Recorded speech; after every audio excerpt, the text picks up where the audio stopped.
अखिल भारतीय राष्ट्रीय शिक्षक महासंघ के राष्ट्रीय सचिव पवन मिश्रा ने लोगों विशेषकर युवा वर्ग से हिमाचल की समृद्ध संस्कृति और देव परंपराओं को संजोए रखने की अपील की है। शिमला के रोटरी टाउन हॉल में पुस्तक विमोचन कार्यक्रम के दौरान पवन मिश्रा ने कहा कि आत्मा ही परमात्मा है और इस दुनिया में ईश्वर से बढ़कर और कोई शक्ति नहीं है। शिक्षक पवन मिश्रा ने एक सच्ची घटना पर आधारित वो काली रात पुस्तक लिखी है। पुस्तक का विमोचन संयुक्त सचिव मुख्यमंत्री कार्यालय केवल शर्मा ने किया। इस पुस्तक के जरिए लेखक पवन मिश्रा ने अपने जीवन और परिवार के साथ घटित अदृश्य घटनाओं का जिक्र किया है।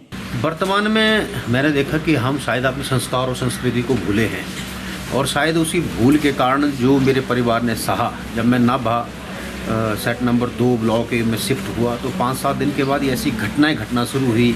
गाड़ी के चारों टायर अचानक फट जाना, 16 छेद होना, तो उसका ऐसा क्रम चला। बाद में बच्चे के ऊपर उसका अटैक हुआ, बच्चा मौत से बचा।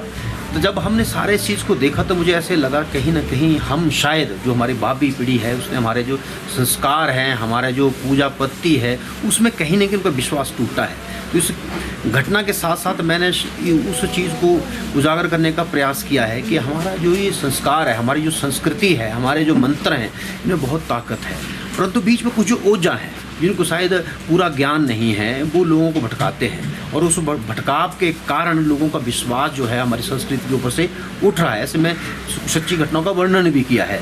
तो मैंने प्रयास किया है और आजकल देखो इसका रास्ता दूसरे धर्मों की तरफ है। लोग जब यहाँ थक रहे हैं, लगता नहीं कुछ नहीं है, बकवास है, तो कोई दूसरे धर्म, कोई ईसाई बन रहा है, कोई मुस्लिम धर्म की तरफ जा रहा है। तो मैंने वो भी प्रयास किया है कि ठीक है, हमें चाहिए कि हमारे जो धर्म गुरु हैं या इस संस्कृत के विद्वान हैं, जो सच है वो हमारे लोगों को बताना चाहिए। और संस्कार में कहीं अगर डेविएशन आई है, कहीं भटकाव हुआ है, तो उसकी तरफ रास्ता लोगों को दिखाना चाहिए। क्योंकि मुझे लगता है ये भटकाव ही था जो हमने सहा है, क्योंकि हम लगभग 1.5 वर्ष तक उस चीज़ का समाधान ढूंढते रहे और अंत में समाधान बिल्कुल छोटा था उसका।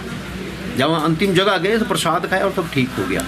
हाँ, ऐसा जितने भी हमने जहाँ भी गए सब ने कहा कि एक भटकी हुई आत्मा, शायद उसको मुक्ति नहीं मिल पाई, वो घर बहुत लंबे समय तक खाली भी रहा था, तो उसका शायद वहाँ वास हो गया। जितने धर्म गुरु में जहाँ भी किया और जो हमने एहसास किया, हमें किसी के होने का हमेशा वहाँ एहसास होता था। अचानक ऐसे अदृश्य रूप से किरणों का उड़ना, ऐसी बहुत सी चीज़ें अदृश्य ऐसी घटती थी जो मेरे ख्याल में ऐसी शक्तियाँ ही कर सकती हैं। मैं यही कि ऐसा जो जैसे आत्मा ही परमात्मा ऐसा कहा गया है, तो मुझे इस घटना से पूरा विश्वास हो गया है कि आत्मा जरूर होती है। और आत्मा को कई बार आत्मा का ध्यान पीछे रह जाता है। जब वो देह छोड़ती है तो आगे जाने का उसका रास्ता, जो संस्कार बताए गए, मेरे ख्याल संस्कार ढंग से ना हो तो आत्मा भटकती रहती है जब तो उसको आगे का रास्ता नहीं मिले। उस भटकाव को मैंने देखा है। मेरे बेटे की पीठ पर ना ऐसे निशान आते हैं, जैसे मारपीट के निशान, दांतों के निशान, उसमें थूक भी होता था। ऐसी बहुत सी घटनाएं ऐसी जिसे एहसास होता था और उसकी बातचीत भी चलती थी। वो कहते कि मुझे मुक्ति दिलाओ, मैं इसलिए कष्ट दे रही हूँ। नहीं, गाड़ी के ऊपर उसके बेटे, बाकियों के ऊपर नहीं, सिर्फ बेटे के ऊपर। जैसे जुबान बंद कर देना, आंखों की रोशनी चले जाना, सुनाई नहीं देना, गला घोंट देना और किसी चीज़ से मारना, उठा के दीवार में पटक देना, ऐसी बहुत, दीवार पे लिख के कई बार लिख के आना, ऐसी बहुत सी घटनाएं घर में निरंतर घटती थी। यही कि अपनी संस्कृति जो है बहुत मजबूत है, हमें विश्वास करना चाहिए और अच्छे जो ज्ञानी हैं, इसके अच्छे संस्कृत के विद्वान हैं, उनसे रास्ता पूछना चाहिए और अपने संस्कारों को भूलना नहीं चाहिए।